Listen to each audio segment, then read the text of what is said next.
Bismillahirrahmanirrahim. Assalamualaikum warahmatullahi wabarakatuh.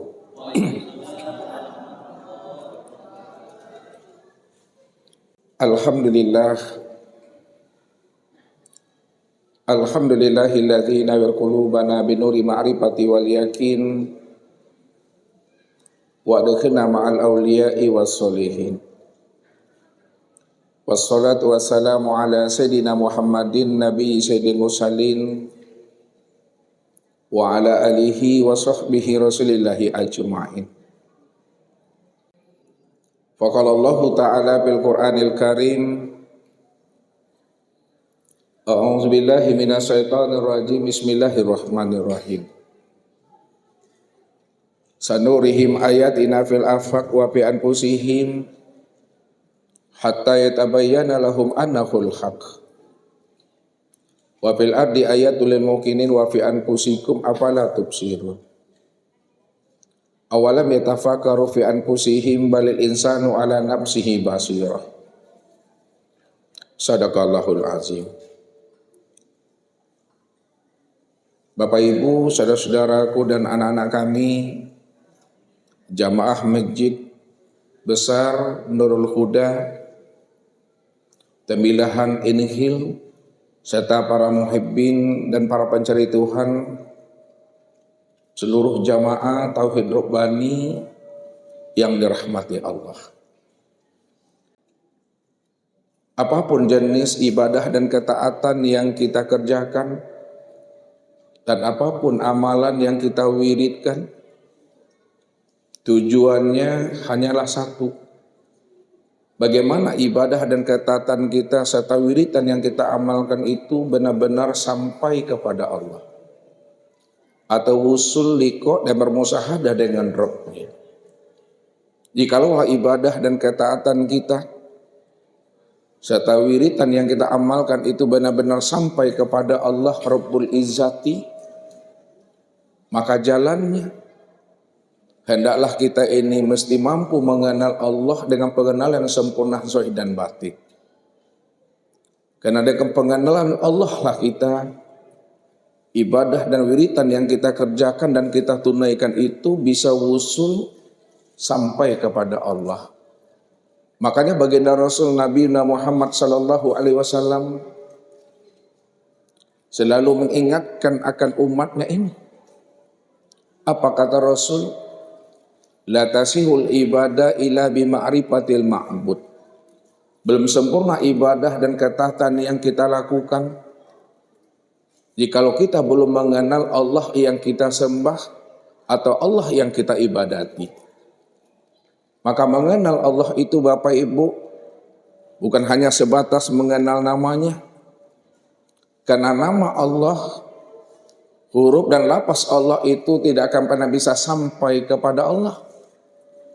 Yang bisa menghantarkan ibadah dan diri kita sampai kepada Allah adalah dengan pengenalan dirinya secara sempurna zahir dan batin.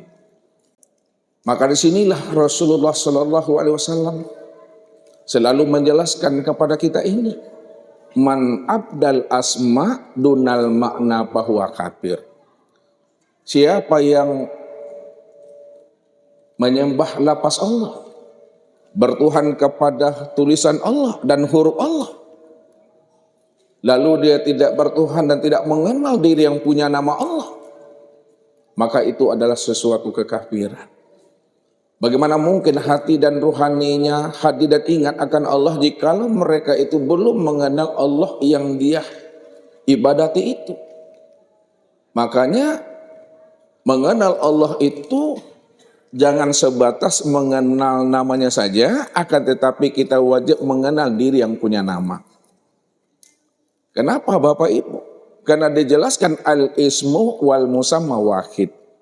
Nama dengan diri yang punya nama itu esa. Tidak pernah berpisah cerai dirinya dengan namanya. Tidak pernah berpisah cerai namanya dengan dirinya. Apapun yang disebut, apapun yang kita utarakan, mesti jelas wujud dan orangnya.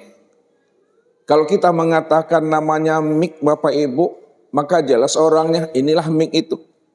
Jikalau disebut namanya air mineral, ini orangnya, ini wujudnya. Disebut namanya meja, ini wujudnya dan ini orangnya. Ketika kita mengatakan Allahu Akbar, mana wujudnya dan mana orangnya. Makanya pengenalan kita ini kepada Allah betul-betul pengenalan yang sempurna. Zohir dan batin. Maka siapa yang tidak mengenal Allah dengan pengenalan yang sempurna, hanya sebatas mengenal nama dan huruf. Lalu itu pula yang dia bayangkan. Itu yang dia hadirkan di dalam pikiran dan hatinya. Lalu dia mengira dan menyangka huruf Allah dan tulisan Allah itu adalah Rabb. Itu yang dia bayangkan di dalam hati dan pikirannya. Maka itu adalah sesuatu kekafiran. Itu artinya dia telah menjadikan asma Allah, lafzul jalalah, menjadi berhala di dalam pikiran dan hatinya ini. Inilah yang Allah ingatkan kepada kita. Wa minan nasi may ya'budullaha ala harfin. Ada sebahagian dari hambaku, kata Allah. Dia mengaku bertuhan kepada aku, mengaku dia menyembah kepada aku, mengaku dia ingat kepada aku. Tapi sayang, kata Allah, yang disembahnya, yang diingatnya bukanlah diriku. Akan tetapi yang disembah dan diingatnya adalah huruf Allah dan lafaz Allah. Inilah sebenarnya yang dikatakan Allah adalah orang yang sesat. Yang disebut oleh Allah sebagai orang yang buta hakiki. Apa kata Allah dalam surah Bani Israel ayat 72? Wa man kana fi hazil a'ma fa huwa fil akhirati a'ma wa adalun sabila. Barang siapa yang buta di dunia, pasti dia buta di akhirat. Wa adallun sabilah, dan dialah orang yang tersesat. Orang yang tersesat itu tentu tempatnya di neraka, Bapak Ibu. Kalau Allah menjelaskan orang yang buta itu tempatnya di neraka, lalu buta yang bagaimana yang Allah maksudkan dalam surah Bani Israel ayat 72 ini? Apakah buta mata zahir yang ada di kepala ini atau buta mata hati yang ada di dalam dada? Ini yang Allah jelaskan dalam surah Al-Hajj ayat 46. Fa innaha la taqmal absar walakin taqmal qulub allati fis sudur. Sesungguhnya yang aku katakan buta itu, kata Allah, bukanlah buta mata zahirmu yang ada di kepalamu, akan tetapi butanya mata hatimu yang ada di dalam dada. Orang yang buta mata hatinya di dalam dada, itulah sebenarnya orang yang tersesat, tempatnya di neraka. Kalau Allah menjelaskan orang yang buta mata hatinya itulah orang yang tersesat dan tempatnya di neraka. Lalu buta mata hati yang dimaksudkan oleh Allah tempatnya di neraka itu buta yang bagaimana maksudnya, Bapak Ibu? Buta hati yang bagaimana yang dimaksudkan Allah di dalam surah Al-Hajj 46 ini? Tentunya buta mengenal akan Rabb-nya. Siapa yang tidak mengenal Allah di waktu hidupnya, dia tidak akan pernah mengenal Allah di waktu matinya. Siapa yang tidak mengenal Allah di dunia ini, maka di akhirat pun dia juga tidak akan pernah mengenal Allah. Siapa yang tidak mengenal Allah yang wujud dan nyata pada dirinya, pasti dia tidak akan pernah mengenal Allah yang wujud dan nyata di luar dirinya. Itulah sebenar-benarnya orang yang buta, tempatnya di neraka. Kalau Allah sudah mengatakan orang yang tidak mengenal akan diriku adalah orang buta dan tempatnya di neraka, lalu bagaimana ibadah dan ketaatan yang dia kerjakan selama ini? Apa kata Allah? Wahum yahsabuna annahum yuhsinuna sun'a. Mereka mengira dan menyangka bahwa mereka telah melakukan amal yang terbaik di hadapan Tuhannya. Padahal mereka telah tertipu dengan amal dan diri mereka sendiri, namun mereka tidak menyadarinya. Mereka tidak menyadari bahwa dirinya telah tertipu dengan amalan dirinya sendiri. Mereka menganggap, mengira dan menyangka telah mengumpulkan ibadah yang terbaik di hadapan Tuhannya. Padahal mereka telah tertipu dengan amal dan diri mereka sendiri. Cuma mereka tidak mampu memahami dan menyadari akan hal itu. Karena mereka telah terhijab dengan diri dan amal mereka sendiri. Inilah orang yang tertipu. Makanya baginda Rasul menjelaskan kepada kita ini. Apa kata beliau kepada umat ini? Sayati zamanun ala ummati yusalluna wala yusallun. Akan datang suatu saat, suatu masa dan suatu zaman nanti setelah aku, di mana umatku banyak mendirikan ibadah sholat, tapi mereka sebenarnya belum melakukan ibadah sholat. Kalaupun mereka melakukan ibadah sholat, sholat yang mereka kerjakan itu adalah sholat ritual saja, sholat rutinitas. Tapi mereka tidak mengingat Robnya. Inilah sholat batang tubuh Bapak Ibu. Maka pantas Rasul jelaskan kepada kita, kamin qa'imin hazimin sholat di at-tabu wan nasab. Berapa banyak nanti umatku mendirikan ibadah sholat, tapi dia tidak mendapatkan apa-apa dari ibadah sholatnya, melainkan rasa capek, lelah dan panesnya Bapak Ibu. Alagai badan ini kena beribadah. Kalau usang badan ini karena beribadah. Tapi karena kita tidak mengenal Allah yang kita ibadati, kita tidak mengenal Allah yang kita sembah dan kita ingat, maka ibadah kita itu menjadi ibadah yang mardud, ibadah yang tertolak, yang tidak memiliki ruh dan jiwa itu. Maka ini yang dijelaskan oleh baginda Rasul kepada kita, yang kita ambil hikmah dan iktibarnya. Apa kata Rasul Bapak Ibu?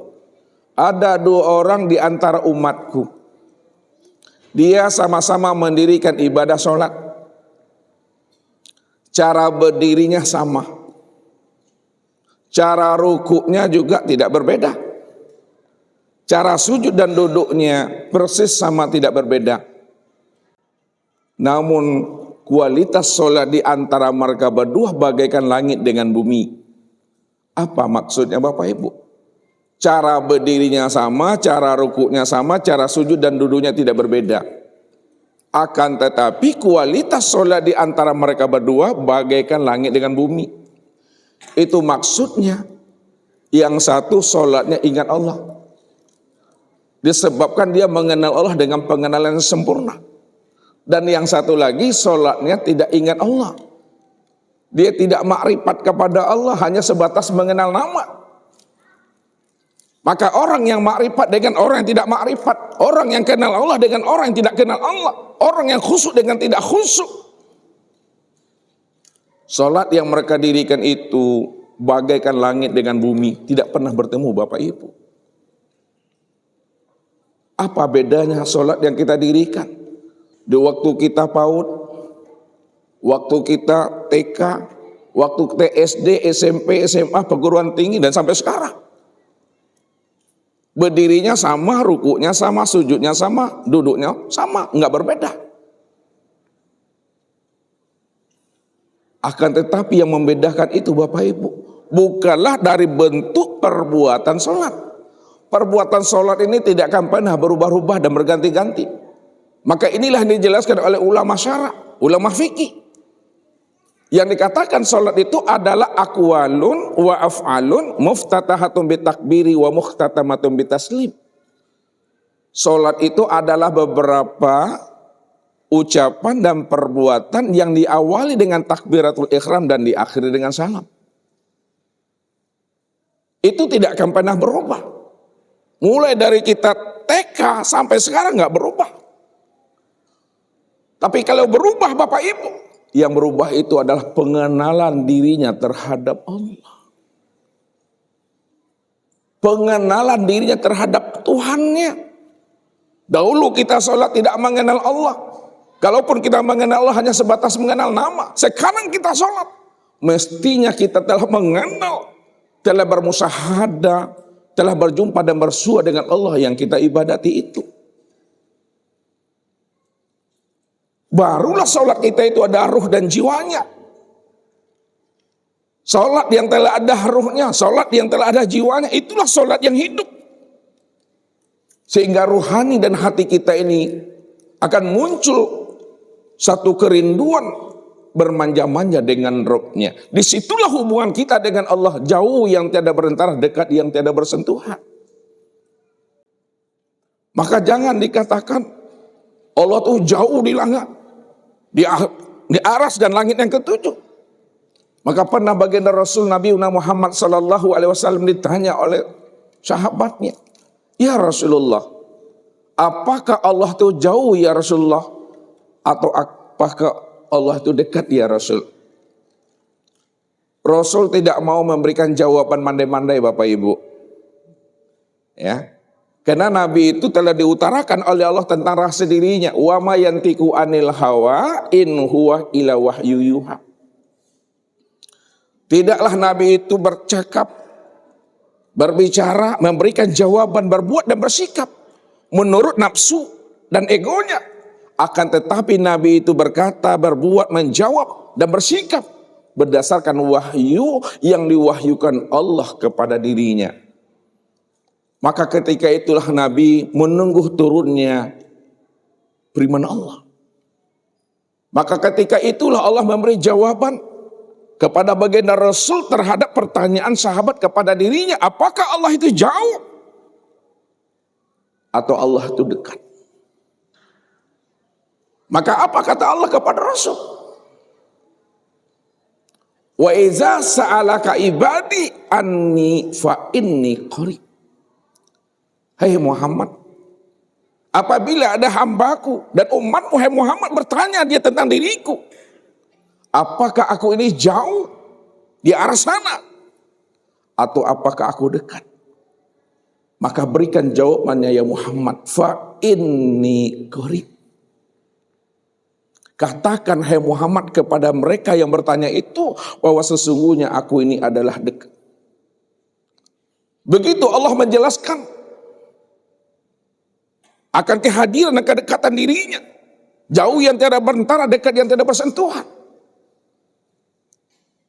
Kalau memang Allah itu dekat ya Rasul, lalu dekat yang bagaimana Allah itu ya Rasulullah? Maka dijelaskan oleh Allah, wa nahnu aqrabu ilaihi min hablil warid. Kami ini lebih dekat dengan dirinya dibandingkan dekatnya urat nadinya itu pada tengkuk batang lehernya. Maksudnya Bapak Ibu, kalaulah urat nadi kita ini dekat pada tengkuk batang leher kita, maka Allah itu lebih dekat lagi dengan diri Bapak Ibu ini dibandingkan dekatnya urat nadi itu pada tengkuk batang leher ini. Jikalaulah mata hitam dan mata putih ini dekat pada mata kita, maka Allah itu lebih dekat lagi dengan diri Bapak Ibu dibandingkan dekatnya mata hitam dan mata putih ini. Jikalaulah rasa dan perasaan itu dekat pada rohani kita, maka Allah itu lebih dekat lagi dengan diri Bapak Ibu dibandingkan dekatnya rasa dan perasaan itu pada rohani kita. Bila mana hidup itu dekat pada jiwa kita, maka Allah lebih dekat lagi dengan diri Bapak Ibu dibandingkan dekatnya hidup itu pada jiwa kita. Begitulah Allah menjelaskan dan mengutarakan tentang kehadiran kedekatannya pada diri kita ini. Maka orang yang telah mampu menghidupkan kesadaran Tuhan di dalam hatinya, yang telah mampu menghidupkan kesadaran ilahi dan rohani dan jiwanya, maka disitulah dia bisa mengatakan innallaha ma'ana wa huwa ma'akum aina ma kuntum. Sesungguhnya Allah itu beserta kami. Walillahil masyriq wal maghrib fa inna ma tuwallu fasamma wajhullah. Barat dan timur ini aku yang punya, kata Allah. Kemanapun kamu hadapkan wajahmu, ke barat dan ke timur, maka yang terpandang, yang tampak itu adalah wajahku, kata Allah. Apa sebabnya? Allah menjelaskan, ala innahu bikulli syai'in muhit. Ketahuilah, kata Allah, wujud aku ini telah meliputi akan segala sesuatu. Aku ini telah meliputi sisi alam ini. Kalaulah wujud Allah itu telah meliputi sisi alam, itu artinya kemanapun kita hadapkan wajah kita, ke barat dan ke timur, utara dan selatan, ke depan, ke belakang, kiri dan kanan, atas dan bawah, luar dan dalam, Yang terpandang itu adalah aku, kata Allah. Karena aku yang wujud semata-mata. Tidak ada wujud yang lain selain daripada diriku. Kalau tidak ada wujud yang lain selain pada diriku, itu artinya apa? Wa huwa ma'akum aina ma kuntum. Aku tetap hadir beserta dirimu di mana saja kamu berada. Di mana adanya kamu, di situlah nyatanya aku, kata Allah. Ini yang mesti kita aktifkan. Kesadaran ilahi di dalam ruhani dan jiwa kita. Sehingga apa yang Allah utarakan kepada kita ini kita mampu memahami akan kedekatan dan kehadiran Allah itu pada diri kita ini. Ma yakunu min najwa salasatin illa huwa rabi'uhum wala khamsatin illa huwa sadisuhum wala adna min zalika wala aksara illa huwa ma'ahum. Tidaklah di antara kalian yang bertiga saling berbisik-bisik, saling merahasiakan satu dengan yang lainnya, kata Allah. Ingat, yang keempatnya itu adalah aku. Dan tidak ada di antara kalian yang berlima saling berbisik-bisik dan saling merahasiakan satu dengan yang lainnya. Sadari, kata Allah, yang keenamnya itu adalah aku. Tidak ada di antara kalian yang berkumpul-kumpul, yang berkelompok-kelompok, yang berjamaah, baik jumlahnya sedikit maupun jumlahnya banyak. Sadari, kata Allah, aku tetap hadir beserta dirimu di mana saja kamu berada. Begitu Allah mengutarakannya. Karena Allah itu benar-benar menjadi saksi, menjadi bukti dan dalil setiap apa yang kita lakukan. Innani ma'akum ma'asma' wa ara wa la ta'maluna min amal illa kunna 'alaikum syuhuda. Aku ini adalah zat yang senantiasa asma'. Aku maha mendengar apa yang terbetik dalam hatimu dan apa yang tersirat dalam rahasia hakikat dirimu. Aku maha mendengar, kata Allah. Ya'lamu ma fi qulubikum. Karena akulah yang menjadi rahasia dirimu. Wa ara. Dan aku adalah zat yang senantiasa maha melihat dari setiap aktivitas dan perbuatan yang kamu lakukan, kata Allah. Tidak ada sebesar zarah pun aktivitas kita, perbuatan yang kita lakukan dalam hidup ini. Mulai sejak kita bangun pagi di waktu subuh hingga kita kembali tidur waktu tengah malam nantinya. Akulah yang menjadi dalil, kata Allah. Aku yang menjadi saksi dan bukti dari setiap apa yang kamu lakukan. Apakah kita ini mampu setiap harinya untuk selalu istiqomah berjalan lurus di atas jalan hidayah dan petunjuknya? Atau kita berjalan di atas jalan dosa dan maksiat? Wa kafa billahi syahida. Ingat, kata Allah, aku tetap menjadi saksi dari apa yang kamu lakukan. Maka orang yang sudah terinstall, yang telah aktif kesadaran Tuhan dalam dirinya ini, insya Allah Bapak Ibu, inilah yang membuat hidup kita bisa selalu istiqomah, berjalan lurus di atas jalan hidayah dan petunjuknya. Maka terjagalah kefitrahan pandangan mata ini. Terjagalah akal lisan kita. Terjaga pendengaran kita, terjagalah pikiran kita, terjagalah tangan dan kaki kita ini. Semua aktivitas yang diperbuat oleh anggota tubuh ini akan terjaga kesuciannya. Karena dia mampu merasakan akan kehadiran Allah itu menjadi saksi dari apa yang diperbuatnya. Malu ia Bapak Ibu, takut ia kalau ia berbuat dosa dan salah. Walaupun terucap di dalam kalam batin, namun karena Allah maha melihat, Allah maha mendengar apa yang terbetik menjadi rahasia diri kita. Karena Allah maha mendengar dan maha tahu, disitulah dia takut. Inilah yang membuat kita mampu menjagakan kefitratan dan kesucian diri kita ini sampai habisnya usia umur kita meninggalkan alam dunia dan alam syahada ini. Ini pesan kita kepada kita. Apa kata Allah? Walaqad ji'tumuna furada kama khalaqnakum awwala marrah.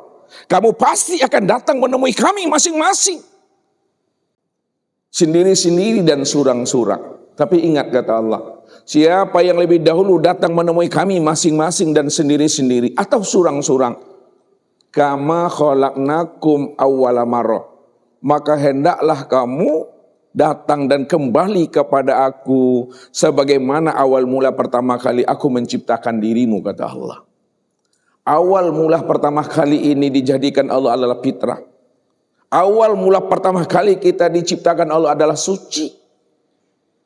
Kalaulah awal mula pertama kali kita dijadikan Allah adalah fitrah dan suci, itu artinya ketika pulang dan kembali kepada Allah, mesti pula dengan diri yang suci dan fitrah, Bapak Ibu. Karena Allah itu adalah diri yang maha suci. Allah itu adalah diri yang maha fitrah. Maka orang yang kembali kepada Allah, diri yang maha fitrah dan diri yang maha suci itu mesti dengan diri yang suci dan fitrah pula. Lalu bagaimana supaya diri ini tetap suci dan fitrah dia? Disinilah wajibnya kita mengenal Allah dengan pengenalan sempurna. Supaya kita tidak dikatakan Allah sebagai orang yang sesat. Sebab kalau Allah sudah mengatakan kita sesat, Bapak Ibu,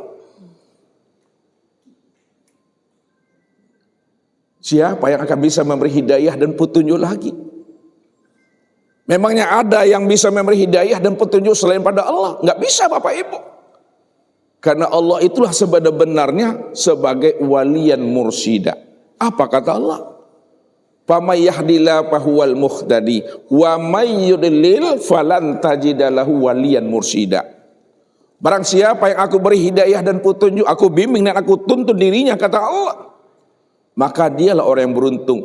Dialah termasuk orang yang aku pilih, yang akan aku angkat dirinya menjadi wali dan kekasih aku. Wa may yudlil falan tajida lahu waliyan mursida. Barang siapa tidak aku beri hidayah, tidak aku beri dia petunjuk, kata Allah, aku sesatkan dirinya. Maka kemanapun dia pergi, minta hidayah dan minta petunjuk, tidak ada satupun manusia yang mampu memberikan hidayah petunjuk kepada dirinya kalau dirinya itu telah aku sesatkan, kata Allah. Walaupun dia datang kepada seorang waliyan mursida, karena waliyan mursida itu tiada lain adalah aku, kata Allah. Allah lah yang menjelaskan dirinya. Wali mursyid itu Allah waliyul mu'minin, Allah waliyul muttaqin, Allah waliyul muhsinin. Akulah walinya orang-orang yang beriman. Akulah walinya orang-orang yang bertakwa. Akulah walinya orang-orang yang berbuat ihsan. Kalau aku adalah wali bagi orang-orang yang beriman dan bertakwa serta orang-orang yang berbuat baik, yukhrijuhum minaz zulumati ilan nur, maka itu hak aku, kata Allah. Itu adalah hak bagi aku untuk mencabut dan mengeluarkan kegelapan dan kekafiran yang ada di dalam dadanya. Kalau ada kegelapan di dalam hati kita, Allah yang cabut kegelapan itu. Dan Allah masukkan hidayah dan petunjuk ke dalam hati ini, Bapak Ibu. Bukti hati kita mendapatkan hidayah, bukti hati kita telah mendapatkan pancaran cahaya nur ilahi di dalam dada ini, bisa dilihat, Bapak Ibu, bisa diukur. Apabila hati kita ini telah mendapatkan cahaya ilahi, hati ini telah mendapatkan petunjuk, hati ini selalu memerintahkan lisan kalau bicaranya yang baik. Kalau hati telah mendapatkan hidayah petunjuk, hati akan selalu menyuruh mata selalu memandang kepada yang baik. Kalau hati telah mendapatkan hidayah dan petunjuk, dia akan memerintahkan telinga mendengar yang baik, menyuruh pikiran berpikir yang baik, menyuruh tangan dan kaki memegang, meraih dan melangkah kepada yang baik. Kenapa, Bapak Ibu? Karena tubuh ini dia akan berimam kepada hati, hati berimam kepada Allah. Allah berdiri dengan sendirinya. Makanya Allah katakan, wa may yu'min billahi yahdi qalbahu yahdillahu linuri may yasha. Barang siapa yang hatinya benar-benar telah jinak kepada aku, hatinya tidak lagi dipermainkan oleh dunia dan nafsunya, hatinya tidak lagi dirantai dan ditawan oleh akal pikirnya serta nafsunya, maka ketika itulah hatinya selalu hadir, rindu dan bermanja-manja dengan aku. Kalau hati telah hadir kepada Allah, ruhani telah bermanja-manja dengan Rabb-Nya, itu tandanya, Bapak Ibu, kita ini telah diberi oleh Allah hidayah dan petunjuk. Yahdillahu linurihi may yasha, kata Allah, aku berikan petunjuk itu ke dalam dadanya. Tapi hati yang tidak mendapat hidayah dan petunjuk, hati yang tidak ada cahaya nur ilahi di dalam dadanya, Bapak Ibu, hati ini juga akan selalu memerintahkan mulut kalau ngomong yang tak baik. Hati yang tidak mendapatkan petunjuk, dia akan menyuruh mata mandang yang tidak baik, menyuruh pikiran berpikir yang tidak baik, menyuruh telinga mendengar yang tidak baik, menyuruh kaki ini melangkah yang tidak baik. Itulah hati yang tidak mendapatkan hidayah dan petunjuk, Bapak Ibu. Inilah orang yang tertipu dengan nafsunya. Kalau kita sudah tertipu dengan nafsu kita, maka hilang malu, Bapak Ibu, hilang tarati. Karena tidak mampu kita ini merasakan akan kedekatan dan kehadiran Allah bagi diri kita ini. Karena Allah sudah menjadi saksi dan bukti bagi diri kita. Tapi karena hati ini sudah terhijab, telah dipermainkan oleh dunia nafsu dan akal fikirnya. Bagaimanapun Allah menjadi saksi buat dirinya, bagaimanapun Allah itu dekat dengan dirinya. Hati yang telah terhijab, hati yang telah tertawan oleh dunia dan nafsunya, dia tidak akan pernah mampu merasakan kehadiran dan kedekatan Allah itu beserta dirinya ini. Maka ibadah yang mereka kerjakan pada saat hati itu dalam keadaan gelap, hati dalam keadaan tertawa, maka ibadahnya adalah hampa dan sia-sia, Bapak Ibu. Ya. Tidak mendapatkan faedah dan manfaat dari ibadah yang dia lakukan itu. Lalu bagaimana ibadah kita ini bisa wusul kepada Allah? Ibadah kita ini sampai kepada Allah. Maka jalannya kita wajib mencari wasilah. Apa kata Allah? Ya bataguna ila rabbihimul wasilah ayyuhum aqrabu. Mereka ingin mencari wasilah kepada Tuhannya. Siapa yang paling dekat kepada Allah? Maka dialah yang mampu menghantarkan rohani dan jiwa kita ini untuk bisa usul kepada Allah. Wajib kita mencari mursyid, wajib kita mencari murabbi. Mursyid dan murabbi kita itu ada kapasitasnya sebagai al-ulama warasatul anbiya. Dia adalah pewaris Nabi. Dialah yang mampu menghantarkan rohani dan jiwa kita untuk bisa usul kepada Allah. Makanya Rasul katakan kepada kita, kun ma'allah.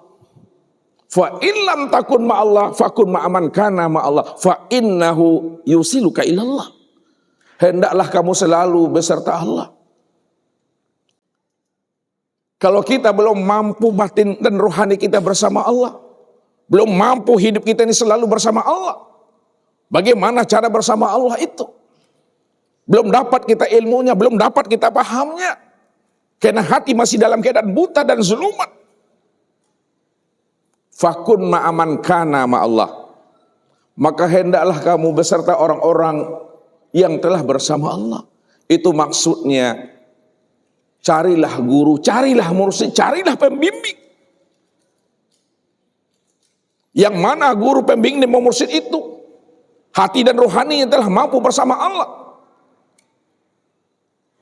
Kalaulah seorang guru, seorang mursyid rohani, yang mana rohani dan jiwanya telah mampu bersama Allah, maka raih ilmunya, sau ilmunya, berguru kepada dirinya, belajar kepada dirinya.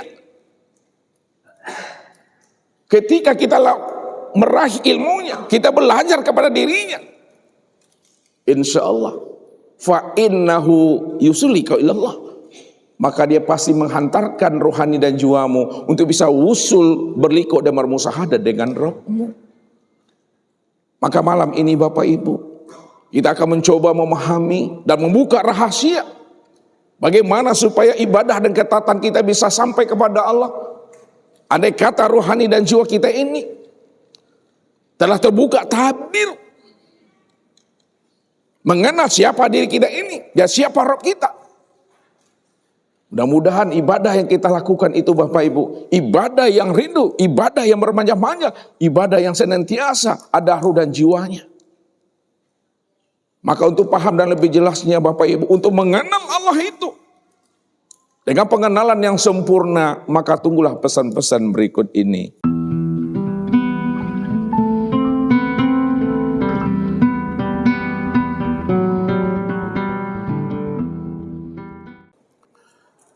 Baik Bapak Ibu yang dirahmati Allah. Jadi setiap ibadah dan ketaatan yang kita kerjakan, setiap amalan yang kita wiridkan, tujuannya hanya satu, bagaimana sampai kepada Allah. Nah, ibadah yang sampai kepada Allah itu tentunya ibadah di mana dirinya itu telah mengenal Allah dengan pengenalan yang sempurna.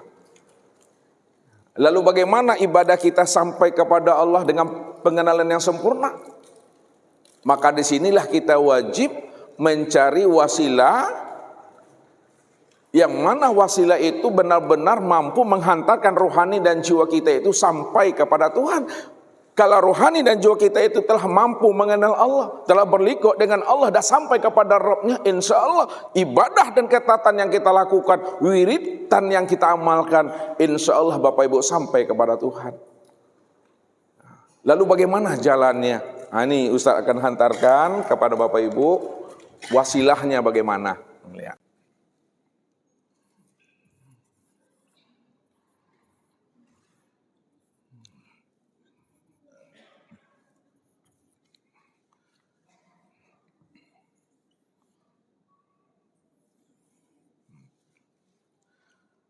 Jadi untuk bisa kita kenal Allah, wasilahnya itu kenalilah Muhammad. Ya. Allah jelaskan kepada kita, laqad kana lakum fi rasulillahi uswatun hasanah liman kana yarjullaha wal yaumil akhir wa zakarallaha katsira. Sesungguhnya pada diri Rasulullah itu terdapat suri teladan yang terbaik bagi dirimu. Contoh yang baik bagi diri kita, siapa yang ingin berliku, ingin berjumpa dan bersua dengan Rabb-Nya. Jadi kalau kita ingin jumpa Allah, ingin mengenal Allah, ingin bersyahadat dengan Allah, jalannya itu adalah Muhammad. Karena beliaulah utusan Allah, beliaulah sebagai kekasihnya Allah. Namun kalau kita bicara tentang Muhammad Bapak Ibu, bicara tentang Muhammad sama seperti berbicara dua sisi mata pedang. Ya, saya ulangi lagi, kalau kita berbicara tentang Muhammad, kita berbicara seperti dua sisi mata pedang. Maksudnya, ke atasnya dia kodim, ke bawahnya dia baharu. Maka kenalilah ada Muhammad Rasulullah dan ada pula Muhammad Rasul Allah.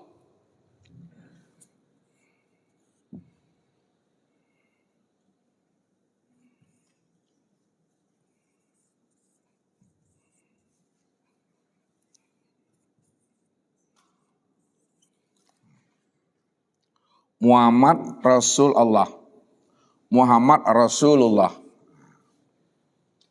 Ya. Kalau kita bicara tentang Muhammad Rasul Allah, itu yang Ustaz maksud adalah Muhammad yang hakiki. Muhammad yang hakiki maksudnya ini. Kalau kita bicara Muhammad Rasulullah, itu adalah Muhammad yang majazi. Mana yang dikatakan Muhammad yang hakiki? Muhammad yang hakiki itu, ini maksudnya adalah Nur Muhammad.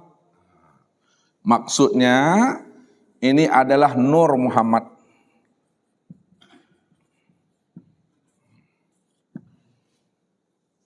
Ya. Siapa Nur Muhammad itu? Apa kata Allah? Khalaqtuka li ajli wa khalaqal alam li ajlika. Aku jadikan engkau hai Nur Muhammad untuk melihat dan menyatakan akan diriku, dan aku jadikan alam ini itu karena dirimu. Jadi Muhammad Rasul Allah atau Nur Muhammad ini yang disebut namanya tajalli untuk memandang nyatanya akan wujud diri Allah itu. Itu artinya Bapak Ibu. Kalaulah Nur Muhammad itu adalah tajalli untuk memandang nyatanya akan wujud diri Allah, Maka disitulah Allah menjelaskan wajah alulahu min ibadihi juz'an, bahwa sesungguhnya Nur Muhammad itu bagian daripada diriku, kata Allah. Nur Muhammad inilah yang dikatakan bagian daripada dirinya. Apa maksudnya Nur Muhammad itu bagian daripada dirinya? Bahagian daripada dirinya itu sebenarnya untuk melihat dan menyaksikan nyatanya akan diri Allah itu.